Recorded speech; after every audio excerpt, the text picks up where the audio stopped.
Ya, assalamualaikum warahmatullahi wabarakatuh. Kali ini saya akan membahas tentang etika berchatting atau dalam pembahasan pelajaran kali ini kita akan ya seperti di judul-judul ya saya agak lupa nih. Ntar dulu. Bentar dulu guys, bentar dulu. Kamera saya ini sesuaikan dulu ya. Ya, kali ini kita akan membahas tentang etika chatting atau saling membalas pesannya guys. Ya, etika membalas pesan itu ada beberapa ya.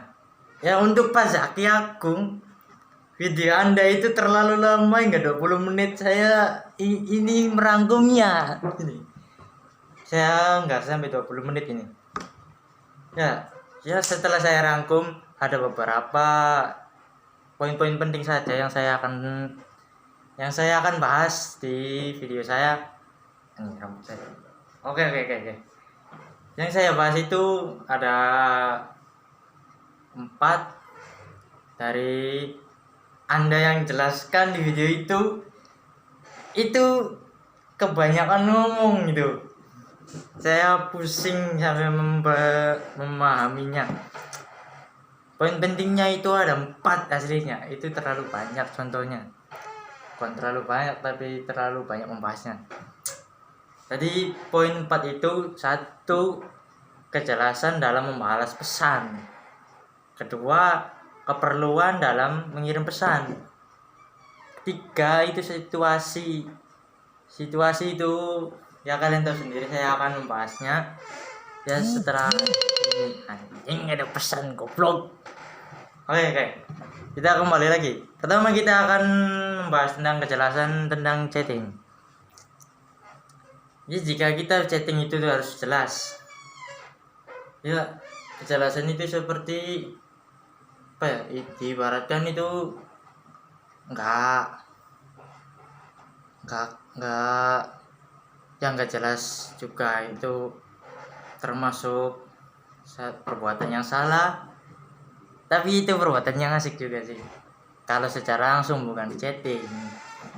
Jadi kita mengirim jelas itu harus jelas ya. Contohnya gini, kalau pertama-tama ngirim pesan itu jangan pakai P.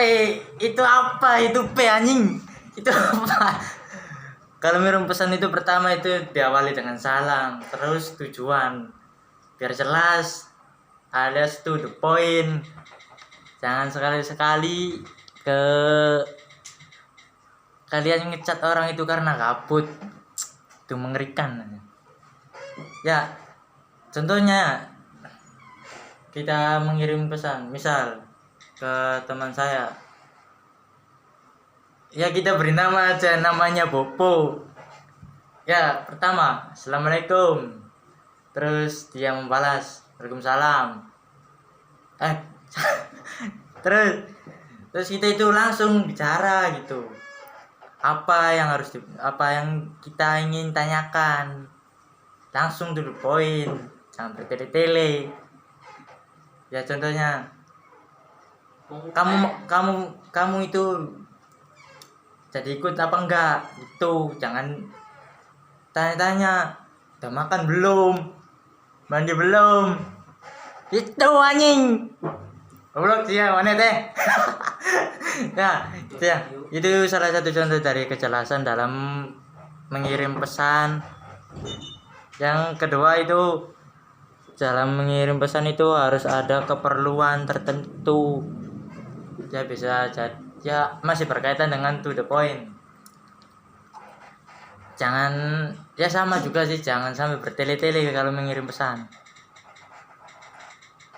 Keperluannya seperti ada yang perlu ditanyakan itu langsung ke titik poinnya, jangan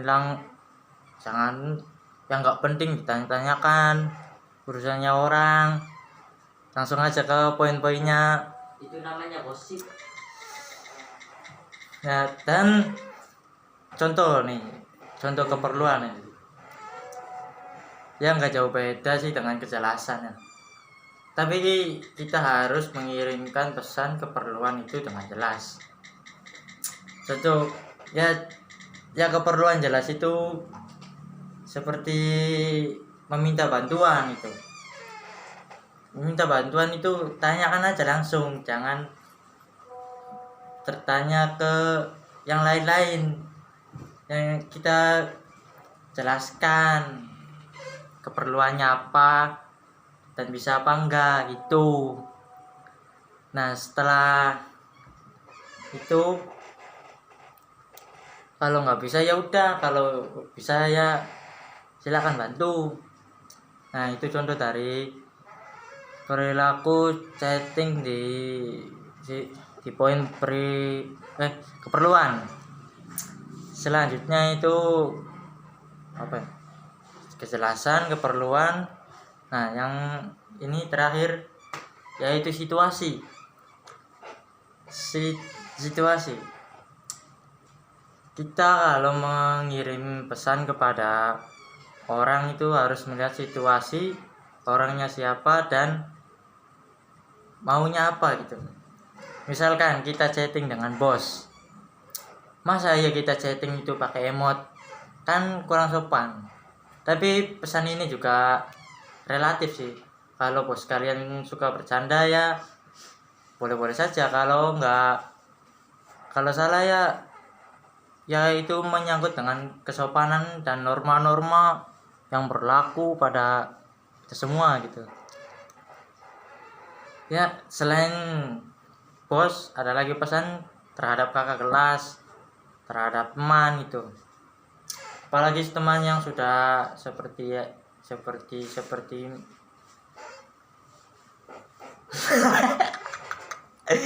ya kalau ke temannya ya pasti teman kita sudah tahu gitu kalau kita itu orangnya nggak jelas, nggak gimana gitu. Kalau kakak kelas kan ya ada perihal itu disampaikan dengan yang sopan lah kalau bisa. Tapi itu juga relatif juga, karena tergantung juga sih kakak kelasnya itu gimana. Kalau kakak kelasnya suka bercanda ya kita sesuaikan, kalau nggak bisa ya kita sesuaikan juga sih. Ya sama juga, mengirim pesannya juga harus jelas. Ya jelas juga keperluannya apa gitu. Ya kejelasan dalam chatting itu lebih jelas ke arah telepon. Kalau dibandingkan antara telepon sama voice chat, itu lebih bagus voice chat itu lebih bagus ke telepon, karena telepon itu sifatnya to the point, karena bicara satu dengan satu orang yang lain, dan itu bisa mempercepat apa urusan kalian, apa keperluan kalian, dan pembahasan pun lebih jelas karena nggak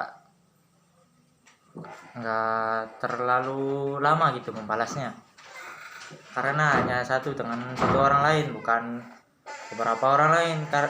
Ya bisa dibedakan lah, di chatting bisa beberapa orang, kalau di telepon cuma satu. Ya itu saja yang bisa saya bahas, karena di video Anda itu Pak Zaki Agung Komarudin itu video 20 menit, saya terlalu bosan melihatnya dan saya ini merangkumnya ya. Ya saya akhiri, wassalamualaikum warahmatullahi wabarakatuh. Saya tutup ini videonya anjing.